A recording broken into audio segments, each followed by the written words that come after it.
That's it. We're officially live. Yeah. Reporting from Dominican Republic. ¿Qué lo que, tigre? ¿Qué lo que, ¿Qué lo que, tiguerazo? Oye, Corey, can you say ¿qué lo que? ¿Qué lo que?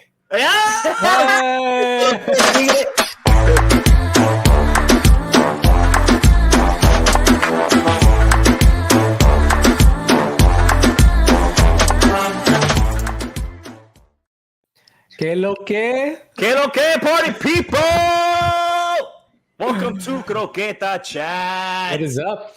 How we doing this evening, y'all? Welcome to Croqueta Chat. We have Louis and Michelle, Mike Burgos, and the finalists from season 35. We have America's Most Wanted Bachelor. But he's taken, but Kenzie's now for taking sure, him away from all the girls. Wanted, not that they could have. Corey, what is up, dude? How you doing, man? What's up? I am doing so well. I'm pumped to talk about this episode and just hang out with y'all. You're such a fun time. I'm ready to kick the party off. Corey, Dude. I've heard you spit facts everywhere. You know, I like to do a little bit of research and come prepared, so I've got some fun numbers for us to crunch later. Yes, I love yes, it. I love the numbers, man. Yes, let's go. Corey, tell the people what you've been up to, man. Like where you living. Tell us what you've done. I know, you've done some skydiving recently. Just talk to us, nice. man. What's going on with you, bro? Yeah, I've just been trying to keep riding the high of the last year and having lots of fun. Yes. Ran the LA Marathon with some friends. Went skydiving the day before. Went out to meet up with a buddy in Paris, and then decided, let's keep the country counter going. And I went to Albania. I don't know if you guys have ever been to Albania, but kind of off the beaten path. Interesting time. I'm one away from 30. Nice. So, Any good food in Albania? The food's amazing. It's Really? so good. Yeah, Albania has a ton of history with like Greece, the Roman Empire, the Ottoman Empire, Turkey. So they just have like an influence of everything. It's like a combination of Italian, Greek, and like a little bit of Turkish food. It's pretty cool. Nice. That's crazy, dude. And Albania. So why'd you choose Albania, man? Talk to me about it. My buddy and I found round trip flights for $30. Shut up. From where? From New York? No. So I went out to meet my friend in When they were in Paris. Paris, yeah. Yeah. Okay. And then flight from Paris to Albania was $30. So I said, they're paying us to go visit. Like, we got to check it out. I don't know if you ever heard of Wizz Air, but I had not. It worked out great. It was fine. Wizz Air, dude. That's interesting. Have you guys heard of that flight that that's what I was you're gonna about get to talk about? That like that flight that just you come into the aircraft and you have no idea where you're flying to. Was that Wizz? It's the same company. They do that too. And it looks so cool. Would you do that? I mean, it depends. I'll like to fly out of Miami because I heard it flies out from London. And imagine you fly to London to come back to Miami. And they're like, hey, you're in Miami. I'm like, come on, man. I didn't pay for this. I'm home. Like, I think I'll do it if they fly out of like somewhere in the US. But it looks like a fun time. Like a bunch of young people. Like, it looks like a riot, dude. It looks like a riot. Yeah. I'm towards the tail end of me doing crazy stuff. I'm 37, dude. So I have a few more years to do that. Corey, all right, what else? I was gonna ask you something else. You guys got questions for Corey? Oh, somebody asked, who's Kenzie? Benzie's my girlfriend. She is awesome, super cool. If you're following me on Instagram, you'll see lots and lots of pictures of her. Yes, she's an amazing girl. We met her for the she last was awesome. for the season Oh, yeah, finale. she texted me right before this and said to say hi to you too. She Aw. looking forward to hearing. Let's say what's up to some people in the chat. All right, we have Maya T. What's up, Maya? How you doing, Miss Rosa? We already put your comment. R. Nunez, always supporting. We appreciate you. Yep. Ryan 51 saying hi. We have, of course, Ricky and Cesar. Always. I love that they always Let's join go. us. Side, man, another first place leg. We are watching greatness, everybody. I am rooting for Ricky and Cesar to win it all. This team is one of the best teams of all time. Their worst leg is second place. Admire this. Enjoy this. You're not going to see this again. This is amazing racing from these guys. These guys do it all. Do it all. They're amazing. Great job, Ricky and Cesar. I'd like to say that I called it from the beginning. They were my number one pick. All right. Just want to say. No, they weren't. Last season, I weren't. picked the worst team. This season, I picked the best team. Mike, I think you need to record a clip you saying that they're your number one team. I'll find it. I need you to prove it. Okay. I'll listen to that clip, and then we'll give you all your flowers. Yeah, it was my one and only one, so we're good. Yeah. That's the one and only one. We'll probably do that next season again. That was a fun segment. That was a fun episode. What's up to Vicky, Kate? Thanks for joining us. All right, guys. We have a special guest. Let's bring them on the stage. They are the silent assassins of this season. Give it up for Ivon and Melissa, everybody. Wait, and there's a third with them. Oh yes, there is a third. Can we have a? We'll see how this goes. We'll see how it goes. Well, but hopefully Luis doesn't scare your baby. So, No, happy Mother's Day to the both of you. Yes, happy Mother's Day. Thank you. What a beautiful surprise to have. What's the baby's name? Vivian Rose. Vivian Rose. To have Vivian Rose here with us. So we have a total of 6 guests here today in Croqueta Chat. Ivon and Melissa. So you guys saw your ending to the episode and it introduced Vivian Rose. How did that make you feel? That was something incredible. very different. That was nice. On the show, usually. That doesn't happen at all. How did that make you feel? I mean, I'm still crediting the fact that she saved me from being known as the worst singer. So now I didn't break a record with that. Now the record has been broken they actually did an update of our beautiful little girl. So we're just ecstatic that she was shown that way and that they allowed us to do that. So that's something that was really cool. That was the first time they've done like a postscript. And so we were obviously just really stoked. I mean, that is like the coolest bittersweet, but more sweet ending that you could ever get on an elimination. Yeah. I mean, what better way? So they're gonna remember her, and that there was an ending. Yeah, they'll be like, these ghosts had a baby. Somebody had a baby. It was such a roller coaster of emotions. I was at a watch party with Ricky, Cesar, Kishori, Maya, and Rohan, and we were all just like, and then a few other amazing racers, and we were just like so sad to see you two go because you were so fun to watch, so positive and kind. We're all like, "Aw!" And then as soon as they showed the picture, we all started screaming. Right? Like, Yeah. Oh, that's really cool. Yeah, that was beautiful. So Melissa, on the show, you said that you were ready to move in, right? So how long after the show did Ivon say, "All right, girl, come on over"? Like, how long did that take? It was a while. So she's brand new, and Ivon moved in it when I was 8 months pregnant. So yes. So and it's funny because that sounds like so dramatic, but she lived right down the street, and we spent 6 nights a week together and all of our days together. So it was like just nice to have a night of the week apart. We like our me time. We're really independent. So it's like we formalized her moving in, and we were like, you know what? Why don't we not get used to a routine of us? Let's just have you move in right before the baby gets here, and then we get used to a routine of the 3 of us. We don't need to adapt twice. So that was at that point we were just like, we're just gonna move in. And Ivon, was there a specific moment where you realized, all right, this is gonna be my partner forever? Like on the race specifically, was there ever a moment that you said, wow, she's amazing, that's it, she's my partner for life? There's the most dramatic moment I think we had was the race car. I mean, that was an intense experience. We walked into a shit show. For lack of better words. People were yelling, people were crying, and we're like, what? Yell! And so it was just like begging for help. Yeah, it was wild. It was insane. Walking into that scene. We didn't know, and so to come into that, and I think Busy and I were just trying to understand what was going on. It's been over an hour they were there. And then finally, so I'm like, oh, damn, okay. Well, I'm going to be here a while. I'm going to get comfortable. Should I get a bar? Should I do something? And this one whips, within 10 minutes on 2 rides. Yeah. She's out of there. So, again, one thing they didn't show was I was all excited. The camera was in my face. Oh, my God. And so I was being all crazy, so, happy that she did it so fast. But they didn't show that. But that was one of my highlights of wow, she's badass. And that was a really cool moment for me. Yeah. That's beautiful. That's amazing, guys.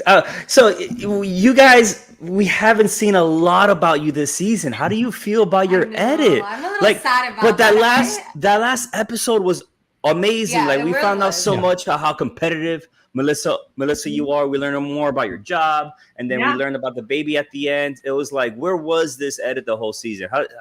How were you guys feeling about It's just how so funny went? because like we sprinted everywhere. Like that wasn't just that run.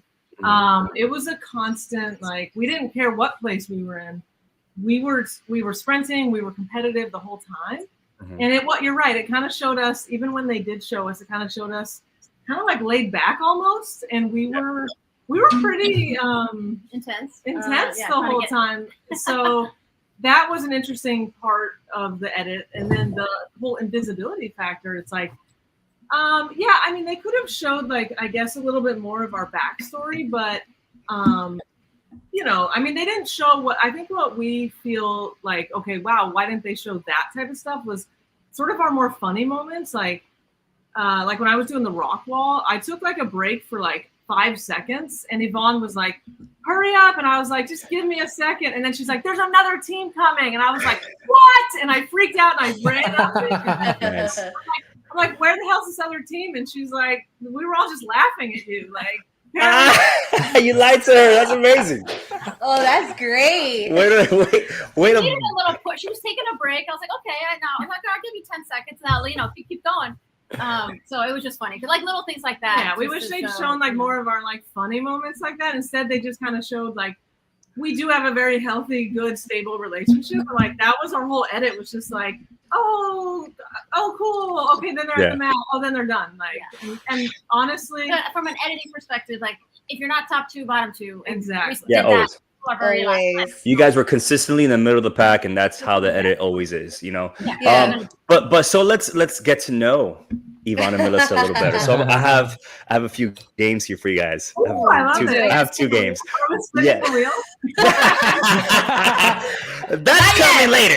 But this is specifically for you guys. Yeah, he made these games for you guys. All right, so I want you to raise your hand if you feel this, okay? Raise your hand if you're the more romantic one. Wait, should they close their eyes? No. Let's have them talk. Okay. Let's see, and then we'll get some banter back and forth, and we get some good questions. All right. Raise your hand if you were interested first. Ooh, no. Oh, wait. So didn't you guys meet on the Facebook page? No, she keeps. Okay, here, let me backstory. She's the one that asked for my number, so let's just clarify that. Okay. Technically, Who's got the text receipts? Who's got the receipts? It was just funny. I had just moved to San Diego, and like you know what you do when you move to a new place, you do meetups, and you just want to meet people and like doing things that you like to do. And so there was like a spike ball, like a meetup thing or other sports thing. But it was through girls who like to hike. Yeah. And it was like the only event they ever did that was girls who like to spike because I played spike ball. I'm like a really big spike ball player. And she shows up with her friend. Yeah. And then she said she likes to argue. I like to argue that she was deciding between the two of us of who could play better, decide who she'd be more competitive with, like as a teammate. And that's kind of how it started. But hopefully our mutual friend now isn't watching, but like she swears I like was deciding between them. And I was like, as soon as she opened her mouth, as soon as she served that spike ball, I was like, she's athletic, she's beautiful. Like, I don't care what that other girl said. I love that. A couple events later, we kept seeing each other in these natural, you just kind of, we didn't get into it too quick. Obviously, we're slow. We're the anti-U-Haul lesbian. So it's like we don't fit the mold for sure in like any aspect. Wait, let me explain that. So in every what's the story? I don't know if you'll know this one. You maybe not know this joke. What does a lesbian bring to a second date? I think I know it. It's a U-Haul truck, right? Yeah. Where did we learn that from? We learned that recently from another TV show, was it? I don't know. I recently heard. No, I'm sorry. I know where it's from my friend Moose that was in Big Brother Canada, and he was. Anyways, that's a long story. But go ahead, continue. Yeah, so like we absolutely were the opposite. I mean, we literally moved in at 8 months pregnant. So like we are the antithesis of that joke. But most lesbians move in really quickly. They just go super fast, right? And so we took it super slowly, even dating. Like we'd show up at the same event, at the same hike, and then we just like somehow wind up at dinner after with just the two of us. And so then finally I was like, hey, let's do this on purpose. And so we did. It was great. And then I was like, so we're dating now? And she's like, absolutely not. Like, I'm still going slowly. I was like, okay, fine. That was real harsh. I was not like that kind of response. It was just like, let's just take our time. You know, what's the rush? Yeah. So hilarious. How strict was your family? Is it your Latino family that has you like that? I don't know. I just such a like free spirit. She's a Scorpio. Scorpio. That probably has something to do with it too. But I just, I don't know. I'm like very independent. I just love to, I don't know, be around, go everywhere, and I don't know, being tied down. And it's sometimes a relationship to me means they're foundational. You're stuck a little bit, and so I just haven't found the right partner who like accepted that. She's lucky that I was very patient, and I knew immediately that like she was going to be in my life and vice versa. So I was just like, let's just slowly get to know each other. There was no rush. And I think that that's the best way you could possibly meet someone. Like I'm enjoying getting to know you guys so much right now. I can hear you guys talk this whole show. Next question. Raise your hand if you were the one that rented the U-Haul. Neither of us. By the way, Corey and Mike, try and think of one. Maybe you guys could add a question at the end of Yes. All right. Raise your hand if you're more needy. Ooh. Wait, you guys are lagging a little bit. You guys. But okay. I would never say needy. I don't think she's needy. Yeah, not needy, but like certainly. Yeah. All right. So raise your hand if you're the first to apologize after an argument. That's a good one. Well, I'm stubborn, but she's a Scorpio. Yeah. I'm a Leo, and she's a Scorpio. So I'm a little bit more like the golden retriever, and she's a little bit more like a Scorpio. A scorpion. Sure. All right. Raise your hand if you said "I love you" first. Wow. I'm kind of. It's because I think she maybe wanted some more chase with it, and I was just like, cool, let's just go slowly. Like, no big deal to me. So, I definitely reeled her in by just being like, I'll go as slow as you want to go. I'm so competitive that I was like, I'll go as slow as you want to go. She had to win this. Yeah, I had to win this. There's a lot of tug of war here. Like she said, "I love you" first, but she doesn't want to move in. Ivon doesn't want to move in. They're unpredictable. You guys are amazing. All right, raise your hand if you are the funnier one of the couple. Ooh. I'm like trained to say that answer. No, I'm just kidding. But I think I'm the funnier one. But truthfully, even all of our friends know she's the funnier one. It just depends what humor. We both have a good sense of humor.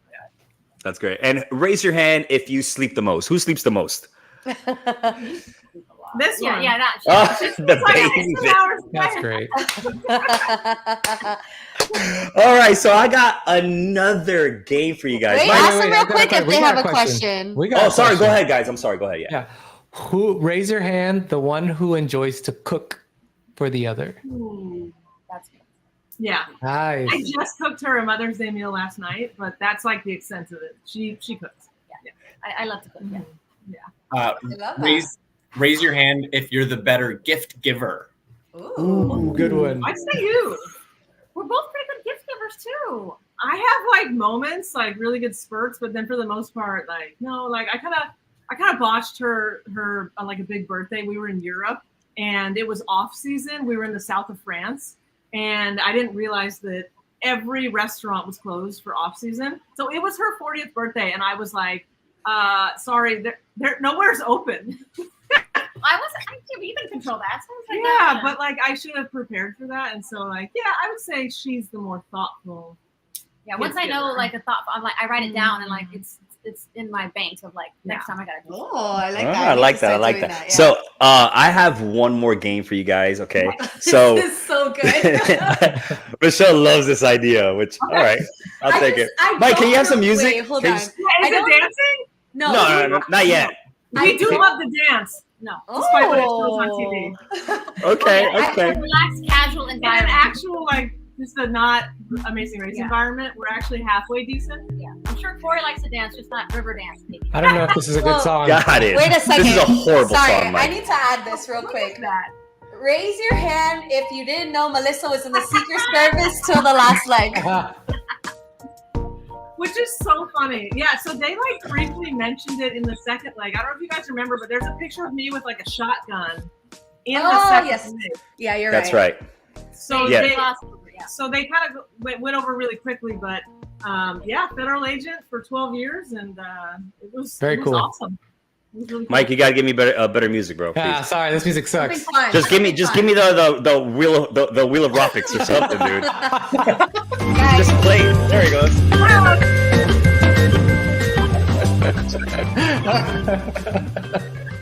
It's harder. It's Play a harder. game of real or fake. All right, and you guys met on a Facebook group called "Girls Who Like Girls Who Like to Hike." Correct. So I'm gonna say a Facebook group name, and you gotta tell me if it's real or fake. Okay. All right, let's start off. Girls who like to play chess. Real or fake, Ivon and Melissa? Ooh, fake. I'm gonna go fake too. Fake? What do you think, Corey? That sounds real to me. That sounds real. Mike, what do you think? Sorry, I'm looking for music. I'm not a good. I'm not good at this right now. Continue doing your job. That is fake! Hey! You guys are off to a great start. 1-0. All right. How about yes. All right. Next Facebook group. Jeep girls who like Jeep girls. Real or fake? Ooh.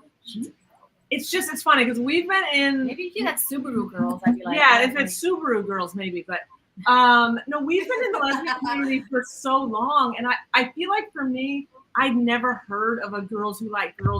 So like for me, a Jeep girls who like Jeep girls. That's a pretty small pool. Yeah, I'm gonna say false. so. I'm gonna say false. False. Corey, real or fake? I'm gonna go true. I'm gonna keep being contrarian. This one is real!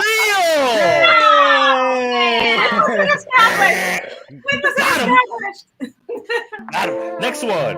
Girls who like to twirl their skirts. Is that a real Facebook group or a fake one? Well, so like lesbians dancing is this Facebook group. I think so. I think the dancing group is something. I think it's fake. I think you made that up. Yvonne, what do you say? Real. Real, Corey? Real. Definitely real. That was real!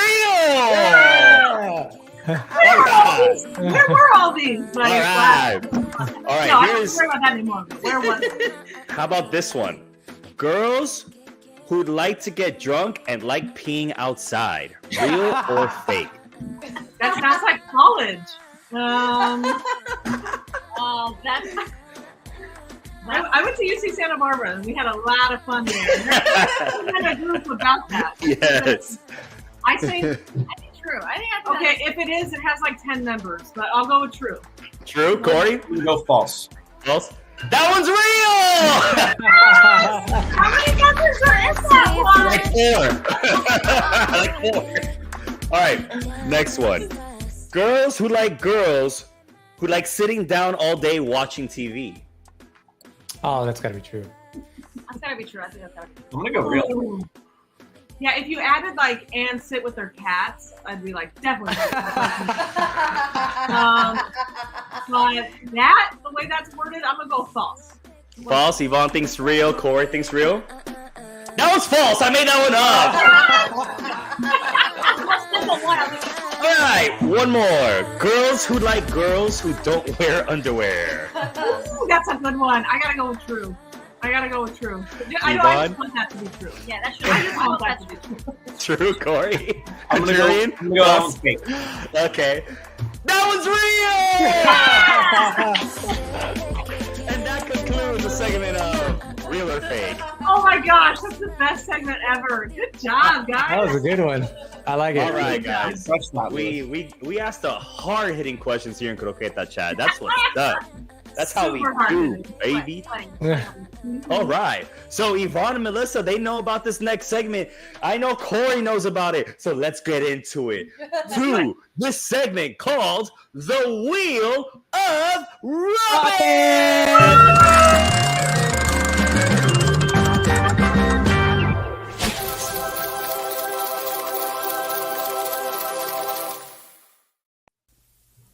Hands are ready. Layla, dance, girls. Come on. Let's go.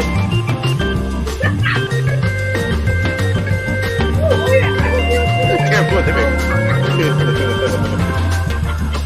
It's all right. Welcome everybody to the Wheel of Robin, sponsored by Ray Fletcher. Ray Fletcher, everybody's sugar daddy. That's right. That's right. Love you, Ray. Love it. Always supporting. And guys, if you want a segment with your name on it, just drop some dollars. Because making a podcast is expensive, bruh. I need a new mic. My other mic broke, and I got this. So, and we need new stuff. I'm trying not to curse anymore. Okay. All right. It's okay to curse. You're an adult. All right. So the Wheel of Ropics. All right. So these are the Ropics on today's wheel. Okay. Let's get high. Ooh. Well, I don't do drugs. So that was enough. Yeah. Just in case her boss is listening. Yeah. Melissa does not do drugs. Next topic. 5 equals 15. Ooh. Next topic. That's kidnapping. I Next know what that topic. one is. Safe. Next topic. Ill. Next topic. Was I wrong? I was And like, last topic. Back up, people. All right, I'm gonna spin the wheel. I'll be right back. All right. Wait, I spin it. By the way, it's a huge wheel over here, guys. If you don't know, it's behind the camera. Even Mike was here last week with his camera. The Yeah. wheel did not fit. Thank you, Ray. Yeah.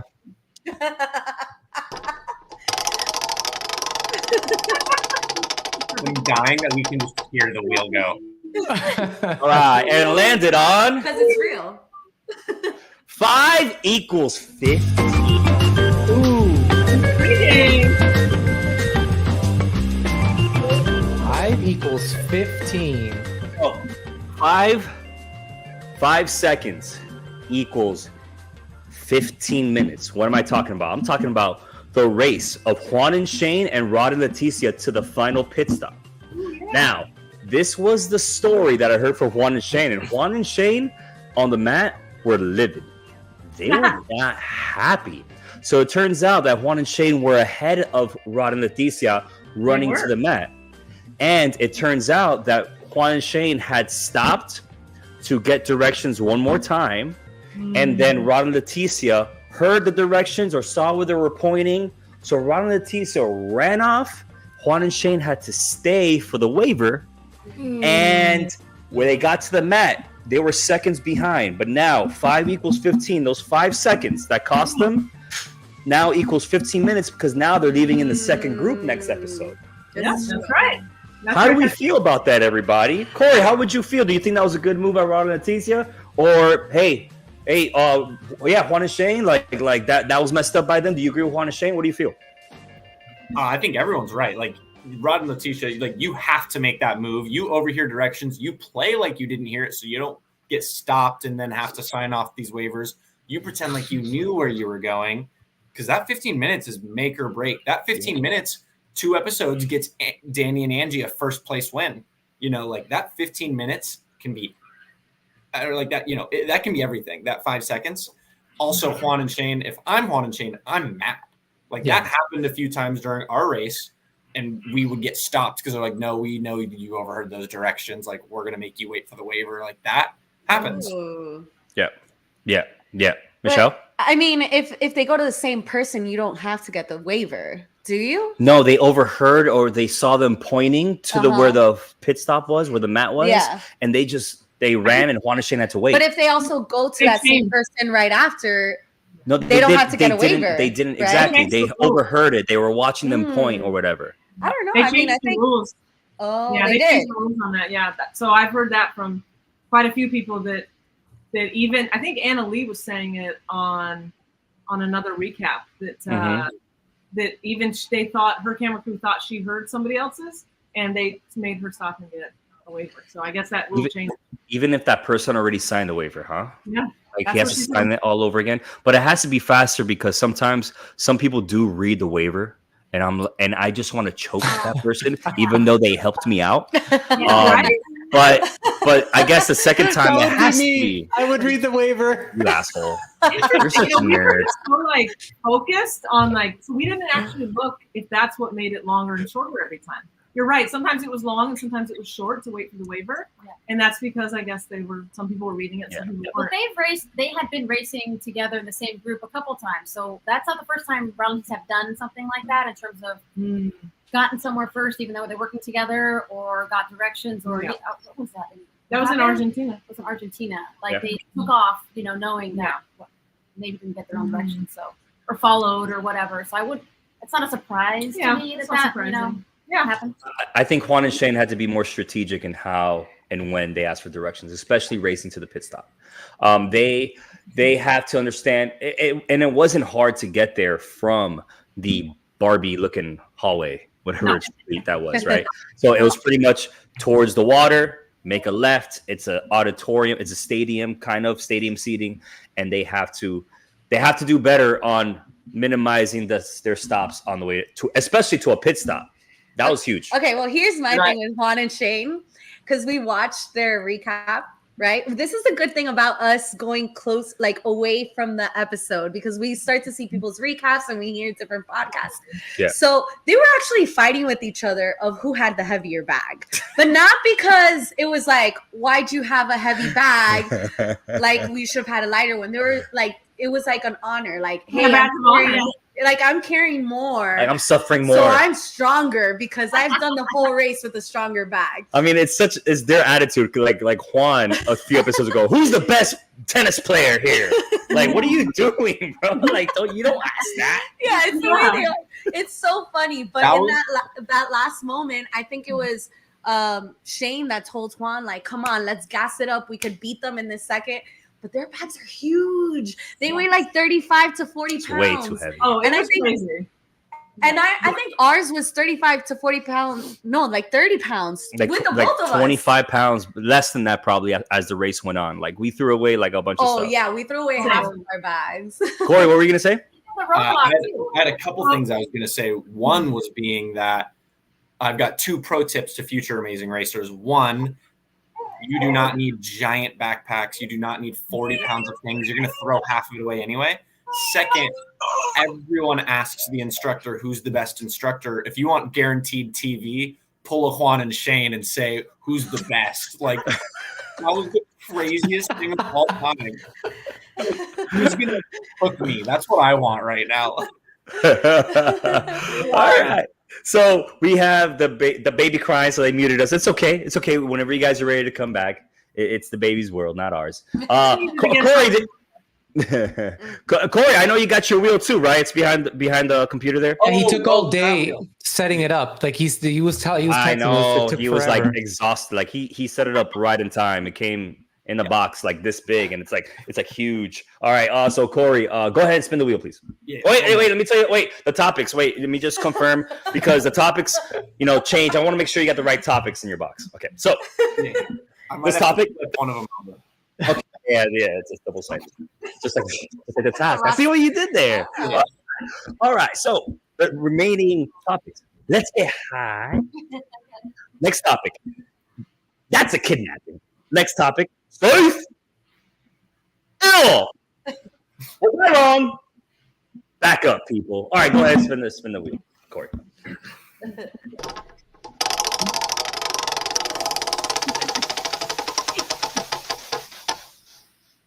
Boom. And what did we land on, Corey? Was I wrong? Oh. Always a good one. Always a good one.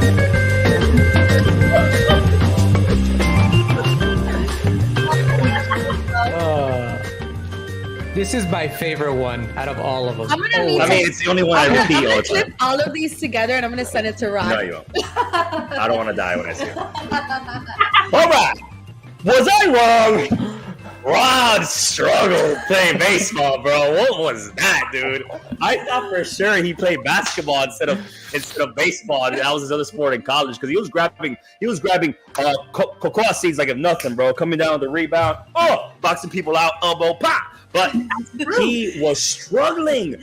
Dude, it's from second to first. What I love though is Rod's attitude. Like he's so self-deprecating. He was just making fun of himself. Like, what is wrong with me? He's a little ray of sunshine. He's awesome, dude. Yeah. I love his attitude. He's a rod of sunshine. Okay. But they struggled a little bit. All right. So Ivon, like you did better than a professional athlete. How does that make you feel? Feels pretty good. I think we balanced out with the swinging of the bat, but so I can't take say totality. But the second to first was I was surprised because I pulled a rod with the swinging with so much strength instead of just like just contact and getting it and tipping it because it was just a plastic thing and I picked the wrong wood instead of the aluminum one that would have gotten further.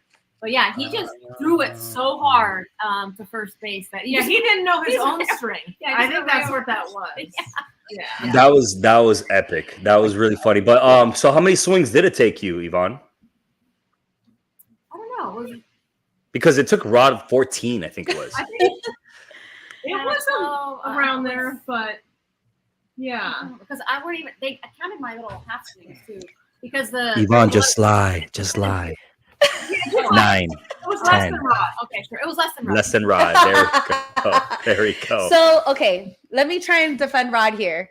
Maybe back in the day, his muscles were a little smaller, and now he can't control all those muscles. Yeah, and that's what I'm saying. Yeah. It was a throw, guys, from second to first. Well, did you know actually how Rod and Letitia met? No, tell us. So I love these stuff. It was a Facebook page called "Girls Who Like Guys That Can't." That's it. Let's finish the podcast like that. That's it. We're done. Corey with the mic drop. Mic drop. I'm crying right now. That was Corey, bro. Okay. Oh my god, dude. That was good. That was good. Wow. Okay. That's all right. That's it. Moving on. We got to move on from that. Ivon and Melissa, did you guys get your wheel by any chance? We did. Yes, you got it. Okay. So I'm not sure if whoever wants to spin the wheel, go ahead and spin the wheel for us. Ivon's going to. She's out of the screen. All right. Yep. All right. What did it land on? High? No, high? Yeah. We're gonna get high. I mean, you guys can read it. It's long. Can I read it? It says, "Let's get high," right? The letters came out really small. Oh, you guys got the small letters. Yeah. It's true. The wheel was a little too far, but I think it said "Let's get high." Okay, they're tired. They're not sleeping as much. All right. So Juan and Shane had a great podcast. They were talking about the heights of the cliff jump into the waterfalls. They were saying, bro, Juan was talking about this whole thing that he was jumping off the stratosphere, like 60 feet in the air, right? And then Shane was just like, no, it wasn't, like no chance, right? And we actually jumped the same cliff when we went there last summer on a cruise to Puerto Vallarta. I will admit that was a scary jump. Yes, but it was not 60 feet. No. So I got to make this podcast about me because it's my podcast. I actually jumped a 40-foot cliff in Hawaii, and check out the height of this cliff. Mike, go ahead. Oh my god! Dude, no way. Thanks. I would be scared too. Oh, what were you swinging? That was my GoPro. Yeah. That was my GoPro. How was it? If you guys noticed, Michelle missed my landing. She had no idea that I jumped. I did. She completely missed it. She had no idea that listen to her. She's like, I missed it. Watch. Okay, let me put the bottom. Look. You jumped already. I missed it. He jumped already. I missed it. That's probably one of the dumbest things I've ever done in my life because Nobody was. I didn't see anybody else jump beforehand. We had just like heard there was that cliff. So there could have been rocks there, and I would have literally like killed myself. So the dude, if you see, there's another dude behind me. He's like, "Yo, if you jump first, I'll jump," and I'm the idiot that jumps first. Anyways, fun fact: Justin Bieber also jumped off of that cliff. There we go. All right. Never say never. But anyways, that's only 40 feet, and I'm so sorry, that's not the size. 60 feet was not what they had. We looked it up. It was actually, it says 32 feet online. I don't think it's that high either. So what do you think, Melissa? So I've also done all 27 of those tricycles. I've done all 27. Ooh. And there was another one, I think, because I remember a very, very high one. And the ones we did were down like lower towards the bottom. And it was not, I remember thinking this was not the tallest one that I had done on there. So maybe the tallest one was 32, but in the whole all 27, but it felt to me like 20, maybe 25 max. Like maybe that's the 30-foot one. But yeah, I would say 20 feet. It felt like, I mean, which is still high. It's so scary. Yeah, no doubt about it. And like, I will say we had one when we first got there, and then we had another one at the very end of even just what we did. And both of them were actually pretty high. So they didn't really make it clear, but the one that Juan was jumping off where he was like, "Hey, I feel a little scared," that right next to it was a waterfall. So I would just like wait for people to sort of like sit there and look, and I would just take the waterfall down every time, because we all went back up like probably 5, 6, 7, 8 times. How far was the drawings from the station? It was like across a pretty large pool where about half the symbols were like hidden, way hidden, and then you had to climb up a ladder and then do another little pool area and then go up another one and go to the third pool area. So there were quite a few pools, and some of them were seriously like 50 feet in the canyon. Like they made it look like they were all like right there, and they zoomed in on them, and they were not. They were like really. And I was gonna say something else. Oh yeah, because did anybody get sick after going into the? I heard about your guys' trip. Definitely not. Nobody got the runs from the waterfall. Oh, thankfully. So much diarrhea. It was horrible. By the way, adding to this challenge, Melissa, I started clapping at the TV because for you to keep up with Rod, that was great. Was incredible. That was so good. I thought at this moment Rod was gonna disappear from everybody. Love that part. Yeah. Thank you. Yeah, no, that was so we had been, even before knowing we were gonna go on the race, for like maybe a year or two, we've been running hills every Friday at lunch. Nice. So her and I together, like these super steep hills.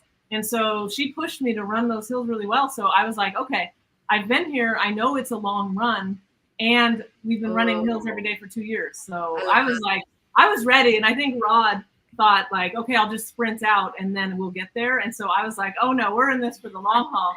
And so he was shocked. He kept turning around, and then I would speed up, and then he'd speed up, and then he'd stop to walk, and I'd speed up, he'd turn around, and he'd sprint. Mind game. Was this like conversation with us? I'm like, I'm gonna get you. Like, it was cool.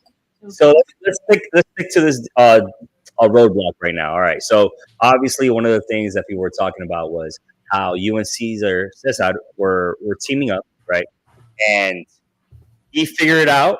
He went over to help you, but you were still stuck. But listen, were you mad to see him leave and not help you finish the task? No. So one thing that we had a conversation that you didn't really see, which was that I did not want him necessarily like solving my puzzle for me. Mm-hmm. Like, there was like a sense for me of I wanted to do it myself, and I did not want to put Cesar in that position either.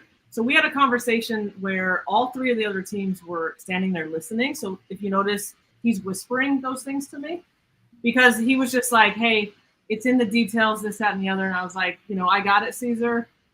Just take a quick look. Does it look good? And he kind of looked, and he's like, yeah, I think it looks good. So that's when I got the check. And then he told me after the fact, just recently, like, nobody knew that I only had one wrong. So, and nobody knew which one that was. And I didn't even know that at the time. So he told us that, wow, like the spiral was the only one that we kind of guessed on and didn't really know. And that's the one that, I didn't have. That was the one. So, Yes.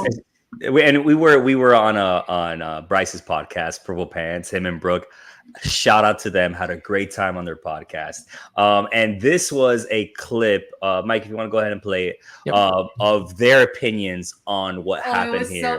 The way he described and the it way was Bryce so described and kind of disagreed with Brooke was great. Okay. So let's go ahead and play that. You got it. It was been 10 seconds. Disagree. One wrong. That's fine, but they agreed to work together. No, I would not wait. If I would have never done this in 5th grade, I'm cheating off of Michael's chest for multiplication. Hey, Mike. It's not Michael's job to wait for me to get. I gotta get in where I fit in. Shout out to Michael. Brooke, he can't. So I love how Bryce talked about that. He made a great point there, and we lost Mike. Maybe he's off cheating on a test or something. No, He's still there. my battery's dead. My battery's dead. Oh My God, battery's dead. All right. So I agree with what the whole. Okay, there's a difference between obviously the mega leg. That was an extreme, right? People were like getting into their answers. So I think that's what our conversations have become: is what is too much, what's collaboration, what's an alliance, what does those mean, how much do you help?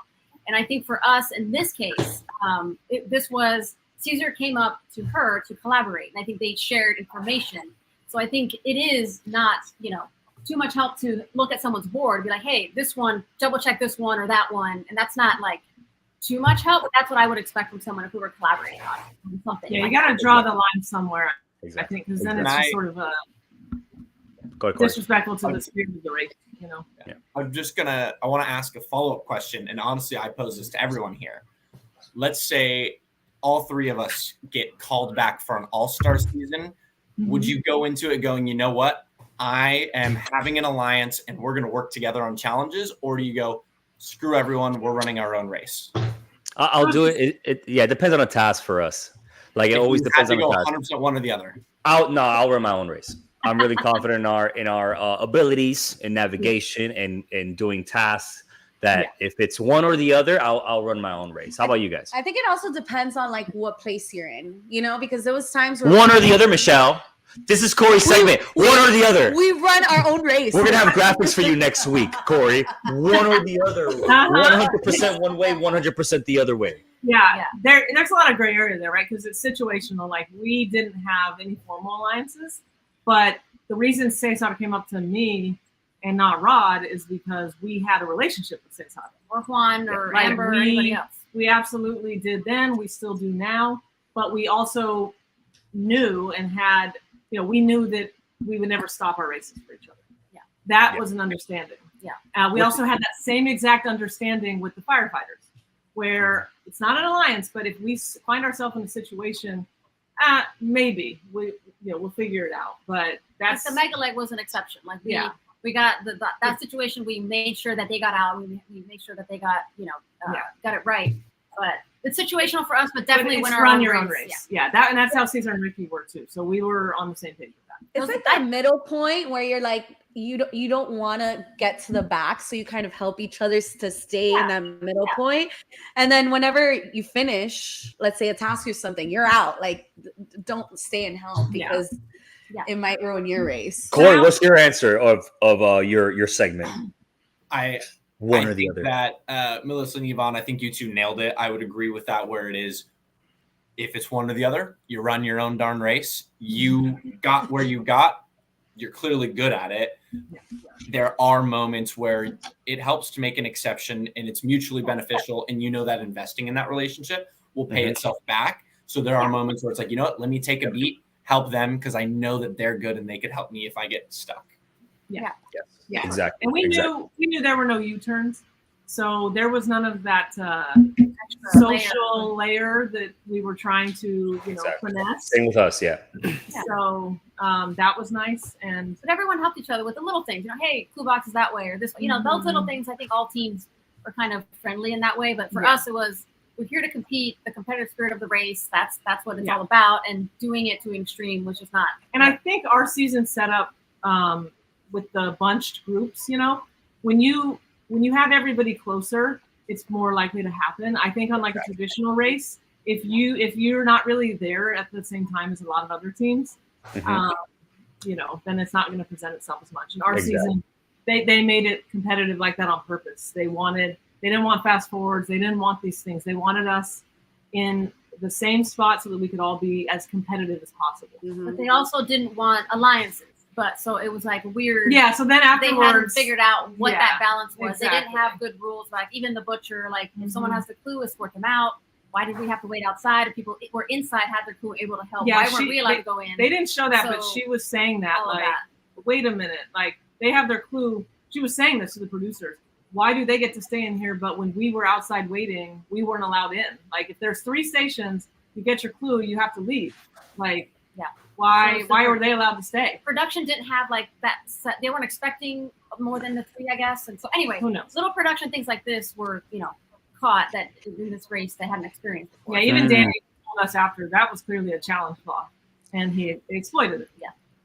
Like I feel like it's kind of nice to see alliances because sometimes you see the alliances and the drama. It's a reality show. Yeah, but I don't think it's weird how it's okay to have alliances in every freaking reality show except for the Amazing Race. It happens. But I think they should add a rule to something like you can't work with each other to get somewhere, or you can't work with each other on detours. Like just one. Yeah, I do feel like they've always made rules, right? Like one rule that they've made up throughout the race was you can't follow somebody to a location. Like you can't tell them, hey, take me here. That's the Rob rule. Or the one where they Boston Rob or something like that. Yeah, the Boston Rob, and where they buy cell phones and stuff like that. So that just kind of ruins the race. I do think one rule is you can't just stick around and tell somebody the answers.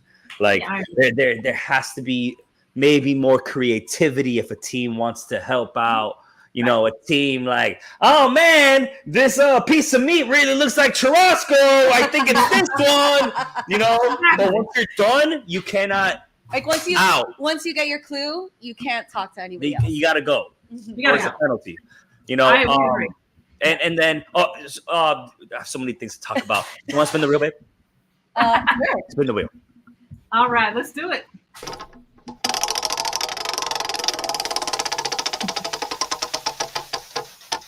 Hey, no, it landed on Let's Get High again. We gotta spin it. Again, spin again.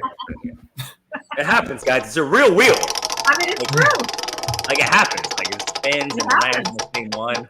All right. So, what did it land on? It's a kidnapping. It's a kidnapping.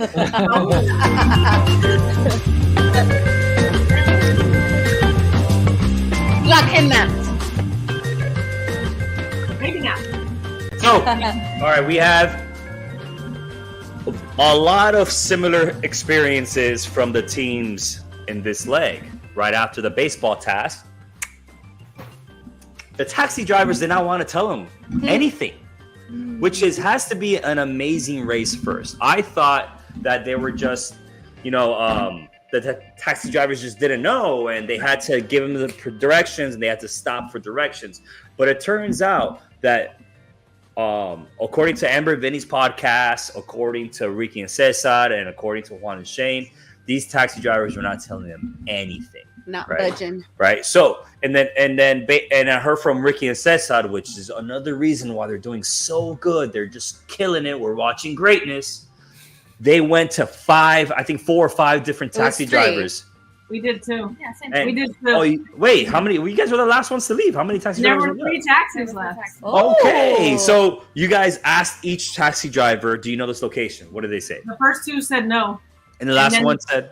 And the third one called us over, and we were like, do you know where this is? And he's like, yeah, I do. And he did, clearly. I mean, he went right there.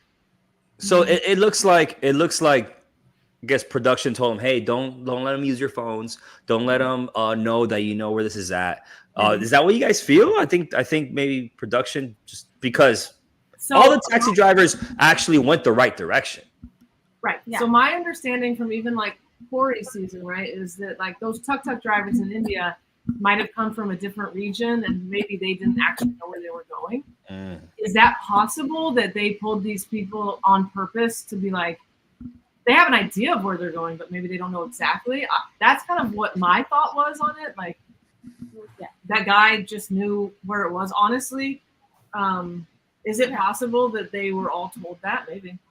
Yeah. It was interesting. It was interesting to see that because you see, man, Juan and Shane looked furious in that car, and it was a kidnapping. They couldn't. They told him stop, pull over, and some taxi driver said, "No, you're not kidnapping my ass. If I want to get out, I don't care what country we're in, dude. Like, I'm getting out." I wonder what Rod told them in order to get out. Like, you better get out. You better stop. I think there's definitely some element where like it could be, you know, there's certain points in the race where maybe production's like, all right, we want there to be confusion. We want to shake up the standings. Don't confirm or deny, cause some chaos, make them pull over. But I also think there's some level to like randomness with these drivers. Like in the first leg of my race, my dad and I left the massage place the exact same time as Jocelyn and Victor.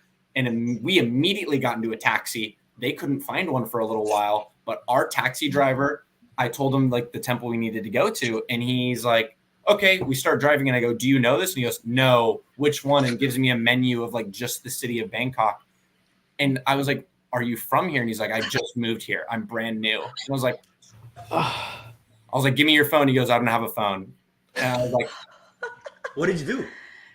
We told him to pull over. And he's like, I can't pull over. This is a freeway. And I was like, then get somewhere that you can. Like, I think there's a level of sometimes you do have a weird driver and like, what can you do?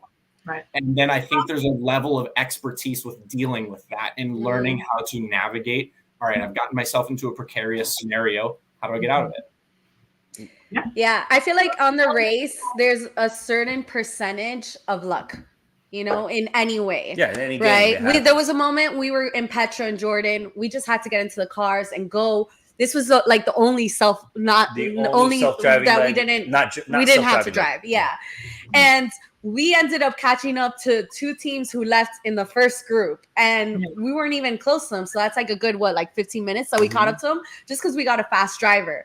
But thank God we caught up because our driver almost went one way when they were going the right way. Now, Maddie and Q, they were chilling in the car. They said they were singing, they were dancing, they were brushing up. They were so happy. They were actually the third team to leave the metal detector task. Yeah, and when they got there, they didn't even know that their car got lost. But he took them a different route. I guess he went around the city, gave them the scenic route.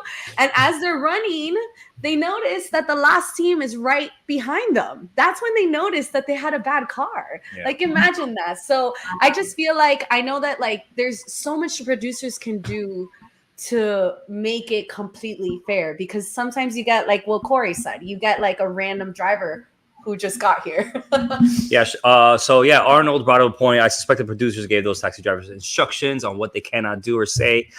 I think it's mostly that. I just think that maybe they were just trying to like make it like a, I don't know, like they had to have pulled. I don't know. Something's weird about not even pulling over, because I would have done what Amber and Vinny would have done and pulled over no matter what, just to confirm. Go ahead, Ivon.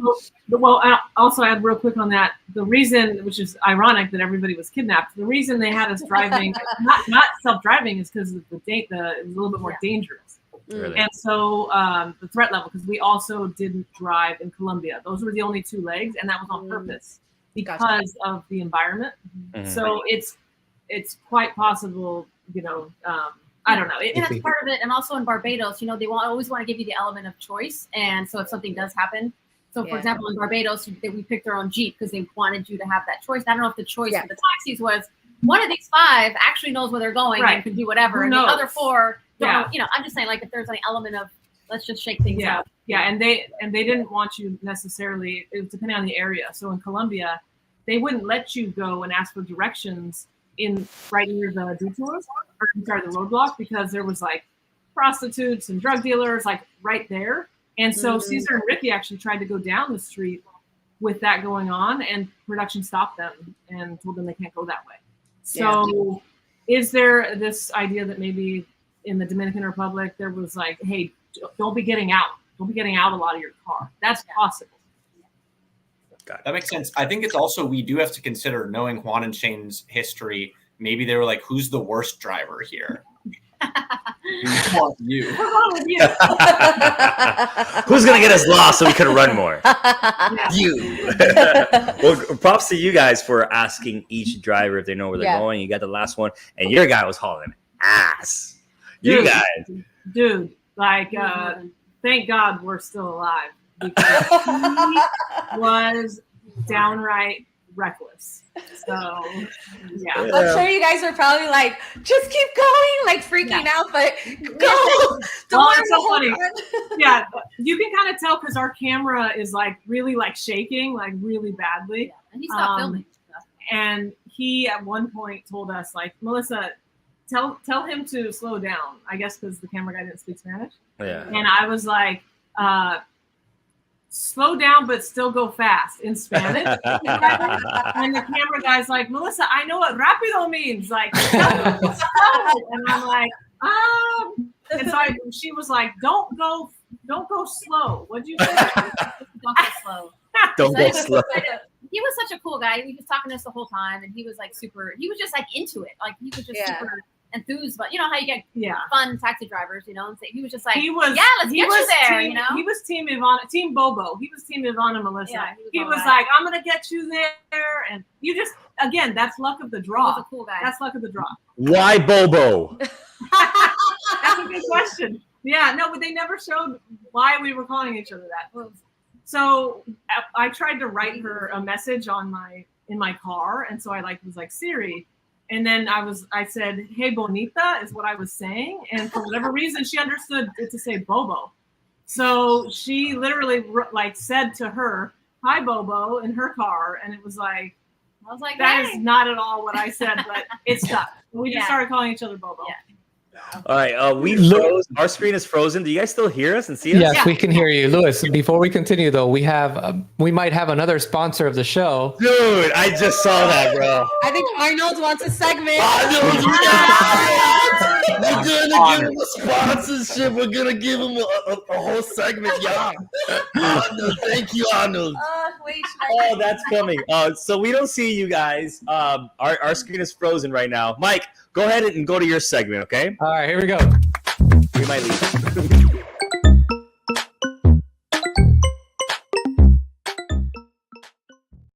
was my favorite bit of music so far. Reddit reality. This was hilarious. All right. So if you take a look at this image, right? Everybody's played Uno. Draw. I guess it's a draw. It's a wild draw or something like that. Do the physical detours with your fitness level or draw 25. And they're taking them all. Yeah. Why? Yeah. What do we know why? Corey, do you have any idea why? Why wouldn't they pick the physical detours? There's a certain level, I think, sometimes of when you are in that pressure moment, like choosing a detour, you don't read the fine print super closely, and it's tough to like really visualize what the task is going to be until you see it.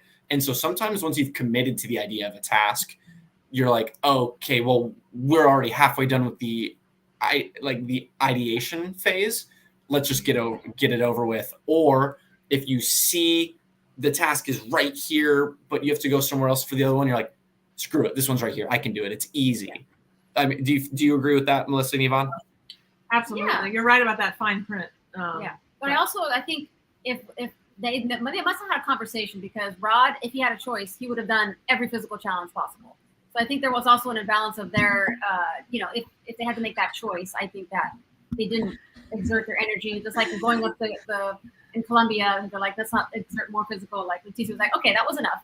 Now let's keep moving. Mm-hmm. So I think there was a little bit of that too. Who knows too? Because I think there is a little bit of influence when you show up and you see other teams, a lot of teams doing a challenge. I think some part of your subconscious is like, oh, it must be a reason that they're all doing that. And so that could be partially why. But I will say that very first challenge, they picked the wrestlers over the ponies in the very first day in Puerto Vallarta. And they killed that challenge. They killed that task. Well, the thing is, all three of the teams who did it in that beginning group did, because it was significantly faster, and I mean significantly faster than the ponies. And I had done like a spreadsheet before we left of like statistically, is it the physical challenges or the mental ones? And physical was 53% of the time faster than the mental. And so we sat there and I was like, it's just like your guys' season in Florence. Like, do you go deliver the cheese or do you do the anatomy test? And so that was like a good example of where I was. Melissa's clear. I mean, yeah, Mel's clearly the super fan here, huh? I love this. Yeah, you made a spreadsheet. I did. They didn't show a lot of this stuff about my super fandom, but yes, I did. And so, I want to see this spreadsheet. Yeah. Of all the seasons? Yes, I went back. I went back on every. Now I like fast forwarded just to the results of all of them. I didn't watch like every challenge, but I fast forwarded to how many people got out of this one faster versus this one. But see, this was amazing, and it also hurt us a little bit. Yeah, so it was detrimental to us. Like the dancing. Usually, when you go have to dance, you will get trained if you fail. So that, and in that case, we didn't. So we thought, let's stay a little bit longer, just make sure we have it, while other teams are going to have to come back down. Yeah, that was not the case, and the ponies. But the ponies set the tone because Danny and I talked after, and it was the only other one that chose it for the exact same reason that we did, and we both learned from it that the production got us. Like they definitely tricked us on this one because the ponies sounded a little easier, and we knew that it was the physical one, so it should have been faster. But yeah, it didn't. That kind of set the tone because out of all the top 5 teams. She did a spreadsheet when we got back, and we're very analytical. I don't know if you can tell, which is kind of a detriment in the race too. It's kind of a detriment. Like it helps me move on. I guess you kind of want to have like just go with your gut, just go. So that's why I actually think being a super fan was a little detrimental to us. But when we got back, out of the top 5 teams, out of the 8 detours, we picked the incorrect one 6 out of the 8 times. We picked the longer one. They were but you guys still made it to the final top 5. We clawed, man. We clawed every leg because we were behind and we were picking the wrong damn detours every time. So yeah, I feel like it's a balance of everything. Like it's good for you to be that way, but if you're too much of it, that's when it starts being a little bit bad. I want to bring this up that Arnold put it because that's what I was thinking. Here's another detail of Ricky and Cesar doing something that just helps them in general. He said he picked Melissa because he knew that she was a super fan, and that's why he wanted her to work on this challenge. Like out of all people, he was like, "She's a super fan. Yeah. She's gonna do this fast." I was the only super fan left at that point. Yeah. But that's like just like another thing that Ricky and Sis add on to their. They're incredible. Yeah, insane. And talking about analytics, Corey, I know we're in Mike's segment. And we left in the middle of it. But Corey, do you have some analytics real fast you want to drop for everybody? I've got some numbers for us, and I think it pairs very well with Lewis's theme of we are watching greatness. I think that we are watching what is essentially the Michael Jordan, maybe LeBron James of Amazing Race right now. This is one of the greatest feats in a single season of all time. So I've run the numbers, and right now, Ricky and Cesar, their current positional racing average is 1.55 across the race thus far. And I've done the scenarios. Their absolute worst possible placement they could get in average if they take 3rd in the next leg and then 3rd in the finale would be a 1.81. So if they take 3rd in the next 2 legs, they'd be the 2nd best average placement in the history of the race. The 2nd best. Yeah. If they win out, obviously they'll be even better, and they would have a 1.45, which would be by far the best racing team in U.S. Amazing Race history. I'm not surprised. Only U.S. counts. Only U.S. counts. I'm a U.S. stan, but be careful putting that out there because the Reddit threads will get gnarly if you come. Look, I'm down to watch the Australian version of they do Celebrity Amazing Race because of the accent. I would love. Oh yeah, that too. I love the accent, but I do want to watch that. But I'm sorry, bro. Canada does not count, bro. Running through a Walmart and a Walgreens and through a freaking car dealership. So sorry, guys. That does not count. But what is the best average right now before just currently? So right now, there are 2 other teams that have ever been under a 2, And it's first is Eric and Jeremy at a 1.75. Second is Rachel and Dave at a 1.83. The third best team ever is a 2. So they will be in a league of their own in the top 3 best averages. If they win out the next 2, they would also tie for the most leg wins in Amazing Race history, because I would put them at 8 up there with Rachel and Dave. So like they're doing incredible things. And to put it into some context, out of curiosity, Lewis and Michelle, do you know what your racing average was? 3.33. Do you remember? Yeah. You are correct. And a 3.3 is still really dang good. That puts Whatever. That damn first leg, I hate you. I hate you, scramble. Yeah. I hate scrambled eggs. Scramble is weird. Now.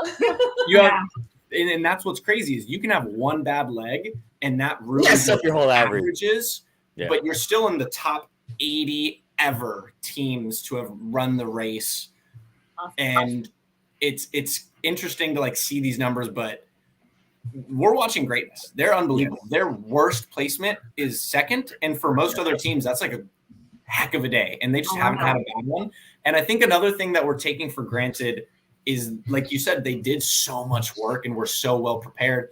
I spoke with them, and like Cesar was telling me that for some of the prep, he would do stairs by his house, and eventually he realized, you know what, I'm listening to music. That's kind of a crutch. So he would like start doing stairs, no music. And then he bought a clicker and was like, I'm going to make sure I'm really good at counting steps, and would use a clicker to train himself to count steps. Like their training was to the 9s. Wow. It's paying off. Like they're crushing. Corey, what was your average? My dad and I were a 3.17. Damn, beat us. Damn you, scramble! And the reason I asked that is because, and on our season, just about everybody up until this point has gone out on their average. And so it sounds like you guys both got third place, and that was your average. So it's just interesting because up to this point, I'm not going to talk about the rest of the race and what happens, but everybody has gone out essentially on their average. So is there something to that? I don't know. Were you guys doing the averages as it was going along? I think Danny was doing Danny was actually, he would get on the plane and tell us every time what our Oh my God, he would. I made a chart. I made a chart of all the averages. Yeah, of everybody's average, and we kept track of that. Lena did the same thing for our season, and Lena would like walk up to everyone when we were at an airport and be like, what place did you get in the second leg? I'm like doing this, and it ended up looking like a Sudoku puzzle where she was like, I have 7 people's confirmation, I just need 1 more. Danny did the exact same thing. Yeah, exact same thing. And did you guys do did you guys do anything different or creative to get ready for the race? Like one thing that we did was we had a book of differences, right? You know, those pictures that look the same, but there's differences, but we would rip it and put one picture on the other side of the house and put the other picture on the other side of the house. So we played that game, but on different rooms of the house, because when you have the pictures like right there, that's super easy. Like you go like that. But when you have it on opposite sides of the house, you really have to like work on attention to detail. We took it to the hotel too. They let us through. Oh yeah, we took that to the hotel. We would practice that. When we were bored, we would just practice that. Yeah, Corey, did you do anything? Did you do anything specific? That's brilliant. I love that. I feel like a lot of the stuff I did was probably fairly common, but my dad and I like bought a map of our hometown and just like went on a road trip with the map and like no phones and told our family to like meet us somewhere. My mom and brother made like a scavenger hunt for us at the local mall. And then we would just make like flashcards of all the world flags. I feel like it was pretty typical stuff. Yeah, like Louis, what you're saying there is really key because, for instance, we went to a sushi restaurant and they would say 10 sushi names, 10 type of fish in, obviously a different language, and we would have to recite it back, right? Like just to see our memory in a foreign language. But where I think we faltered is that we didn't. What you cannot prepare for is that like adrenaline of, when you're tired, when you've been running, you have other teams near you, you have to make decisions under pressure. So I think if I were to redo that, I would have her like run outside, run back in, run outside, run back in. Like I would do it a little bit more realistic. Yes. Because that's great and all to do memorization challenges, but it means nothing when you're, under pressure. So. Exactly. I've got two questions, Ivon and Melissa. One, from the Heartland Interior Design, I'd love to know how Melissa's Secret Service background helped prepare her for the race. Yeah, so I wasn't in the Secret Service. I was in a different organization, but it's all the alphabet soup, right? More secret? Wow. More secrets. It's like, FBI, DEA, NCIS. So we call it alphabet soup. So there's so many. Watch your front door, Lewis. I know where you live. No, I'm kidding. But no, I definitely think that the background helped. But again, I think it could have been a detriment because one thing that I found interesting was I wasn't used to this environment of like you're becoming friends with people, but then you're also like trying to get ahead of them. And so for me, I had like a really hard time with that, which is the essence of the race, but I didn't anticipate that to be so hard. And so for me, like when I went through the 8-month training academy, it was brutal. But, if you didn't pass something, you went home without a job, like it was serious. So that helped prepare me. But you like worked together with everybody to pass. Like you bonded as a team and you went through it as a team. So for me entering the race, it was just kind of bizarre to be like, I'm working against you, but we're also becoming friends. We know each other. I didn't really like that dynamic. So I would say yes and no. My background obviously gave me a lot of preparation, but there were no shooting challenges. There were no, so I wouldn't say it directly, You weren't picking up ponies, right? Oh gosh, no picking up ponies. All right. The other question was if you have any future advice for female teams. Yeah. I think it's this paralysis by analysis. Women tend to get they're overthinkers more. So I would say try to find a dynamic of a girl team where maybe one's a little bit more like fly by the seat of her pants and just very, just kind of go with the flow. Because I think we both kind of get in our head and think like at the fish trap challenge, we were over there like it goes around 3 times. We pulled a Michael and Marcus at your guys' Jordan challenge where we built that thing to perfection and all the guys come and they just like put it together as quickly as possible without attention to detail. And so we were like Lewis, building the cart. I did it twice. Right. And so I would say like that is a detriment to female teams. That's not something I would get. So I would find yourself another female that maybe is a little bit more like a male. Male mindset. Yeah. Maybe that's a new Facebook page. Exactly. Mike, you got anything else, man? Reddit, anything? I think I had another chart, but you know what? It's kind of interesting. Here you go.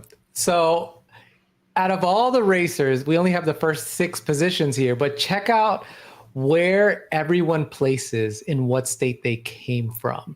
Isn't this crazy? Yeah. 188 racers have come from California. Oh, you're talking about like but the most amount of racers from each state. You're saying, correct? Yeah, I mean it goes by population of each state. Yeah, but look, for instance, Texas, there's 47. But Texas is a state with the second most population in right. But New York has more. And this is just kind of an interesting fact. I would have thought New York would have been higher. I thought New York would have been number 1 because New Yorkers love the Amazing Race. They love it. Yeah. I'd love to see it indexed against population to see if there's like a state where it's like it is so small, but man, we have a lot of like Kansas people, low key. Yeah, like what's the ratio of racers in Nebraska? Like population of racers to population. Like what state, according to population, makes the most racers? Yeah, that'll be an interesting stat. Corey, work on it, bro. Yep. We expect an answer. That'll be my segment for next episode. There you go. Yes. Guys, thank you so much for sticking around. Everybody on the chat, everybody live. we got to know Ivon and Melissa on a deeper level. I know you guys did a bunch of exit interviews, but was this your first or your one of the only podcasts that you joined? Yeah, correct. I'm so happy. Yeah. We got to know you guys. Hung out. I mean, thank you. We love Croqueta Chat. So we're very happy. Yeah, keep it up, guys. We love Croqueta. I'm so sorry, guys, that we didn't probably talk about you that much this season. It's just they didn't give us things to talk about, and I feel so bad. Don't, Michelle. You guys are amazing. amazing. Don't feel bad. We knew we were gonna get kind of that kind of under edit, and we're just happy they didn't show us like, getting lost all the time and stuff like that. Yeah, but you guys are super admirable. Like there's for your community and all that. Like everybody was so happy with how you guys did, and you guys made it far. You're a beautiful couple. You did so well together. Great job. You have so much to be proud of. And Corey, thank you, bro. Thank you for coming out, dude. Dropping the knowledge. Shout out to. And a special shout out to Arnold, bro. Arnold, you're getting a segment, dude. I don't know what we're doing, but you're getting a segment. Arnold said, the reason why he dropped it, he said that Corey needs to be more on the show. All right. Corey, you're our new sugar daddy. Move over, Ray Fletcher. Hey, you need to start a Facebook group, Corey, right? Girls that like a Corey. All right? Oh, yeah. I mean, I like it. All the girls like Corey. I like Corey. It's true. Guys, everybody, thank you for coming to Croqueta Chat. We love y'all. Yeah, thank you. Bye. Bye, everybody. Bye. Okay, music. I like it. Croqueta Chat. Croqueta Chat. Croqueta Chat.